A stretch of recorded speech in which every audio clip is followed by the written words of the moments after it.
Should you worry about spot price when buying silver? Let's find out.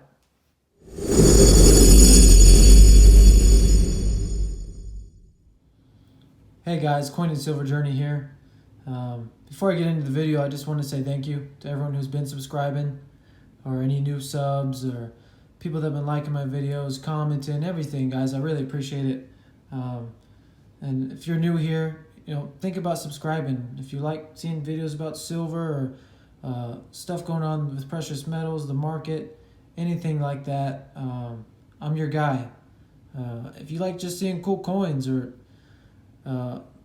stuff I bring home from flea markets or pawn shops or wherever it may be, definitely hang in there and watch my videos. Think about subscribing, right? But anyway, so let's get into the video. So here's what I want to bring up today. Should you worry about spot price when buying silver?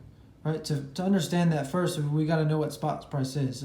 I imagine most of you guys know, but just in case there's some people in the back that don't know, let's talk about it, right? So spot price is the current market price at which an asset, in this case silver, is bought or sold for immediate payment, right? So spot price is the price you pay when you go into a coin shop, or you go online to JM Bullion or Provident Metals, whatever it is, SD Bullion. That's the price you're going to pay based on the current market value. What's going on in the market, right? So before we get into too much more, I wanted to talk about silver and how its price can fluctuate. So a little perspective, I looked up some prices going all the way back to 2008. So back in November 2008, silver was $10 an ounce. Right? Fast forward 3 years to May 2011, silver was $48 an ounce. I'm sure a lot of people remember that day.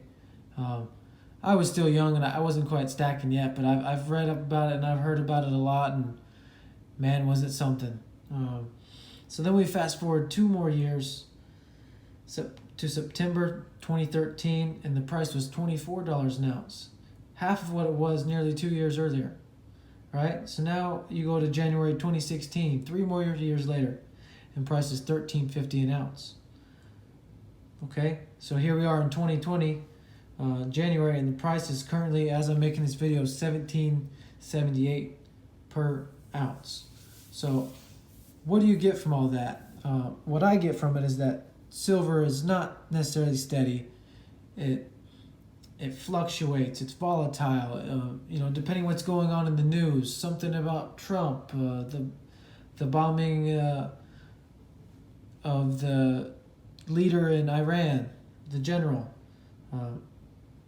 All that stuff can cause price to fluctuate and go up or down at any moment. Right? Last week it surged up nearly $1, and as soon as the issues were solved with Iran, or at a moot point, it went right back down to where it was. So the point I want to make with that is that silver, it's all over the place. You can't read the market. You don't know what's going to do. It could be fine today. Something happens in the market tomorrow or in the news, and it's sky high, or goes low again, right? So to avoid that being an issue, I think it's best to make a budget. So everyone's budget's different, right? Some people can afford $200 a month. Some people can afford $200 a week. Some people can afford $2,000 a month buying silver. Everyone's scenario, budget is different.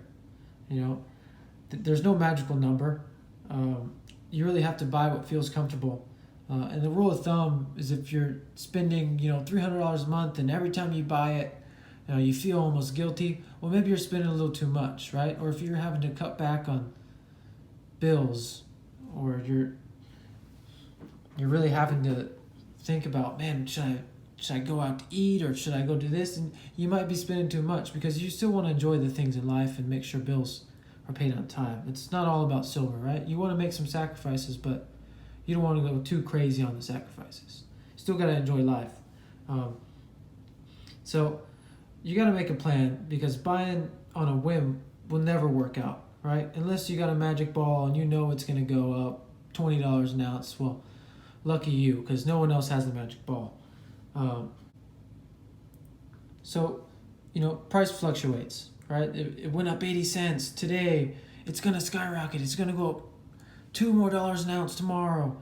I got to buy. But as you've seen with the information I told you, and you can see for your own self by watching the prices, anything can happen, right? You could buy it at $18 an ounce, and the next day it could go down 60 cents. And not only are you at a loss, it could keep going down, right? So when you're buying silver, you need to realize it's not a get-rich scheme. It's a hedge against inflation, and it's a long-term investment. You need to be ready to hold on to it for years, maybe even decades, right? You don't know what's going to happen. Maybe you buy it for $20 an ounce, and 2 years from now it's $40 an ounce. You say, hey, I want to sell. That's great, right? You did good. Oh, maybe you buy it at $20 an ounce, and it goes down to 18. It goes up to 21. It goes back down to 15, and blah, blah, blah. And eventually the hope is that it will hold its value better than the dollar, or in the long term it will be higher than what you paid for it, right? But there's no guarantee, but the guarantee is that it will always have some value. It'll never go to zero. Silver's never went to zero. It's always going to have value, versus the dollar, which could go to zero. That's a whole nother discussion. So this isn't something that's a guarantee, right? There's scenarios where, of course, budget doesn't make sense. So, if silver's been $20 for 5 years straight and it makes a dip to $12 an ounce, well, maybe you do go a little extra and buy some, but you still need to think about your bills, and that should always be a priority. Silver should be after everything's done. But, scenarios can pop up. It could be at the opposite end of the spectrum where it's been $12 an ounce and it jumps to $25 an ounce. Whoa. That's really expensive. I'm not really getting a whole lot for my money. So maybe you slow down a little. Instead of spending $200 a month, you take it down to $100 a month, because you still want to buy, but you don't want to buy it that much, right? So there's no perfect way to do it, but I really think fixating on spot and determining your purchases based on that is not the way to go. You really don't want to get caught up in spot. It'll mess with your mind, and you'll buy when you feel like you need to buy, but it may not be the best time to buy for your finances. You want to buy because you have the extra money, not because spot price went up or down $1, right? You really need to be smart out there, guys. And there's something I want to talk about. Not a lot of people talk about that. It's always buy. In my opinion, though, if we're talking about spot price, I think anything under $20 is a good buy.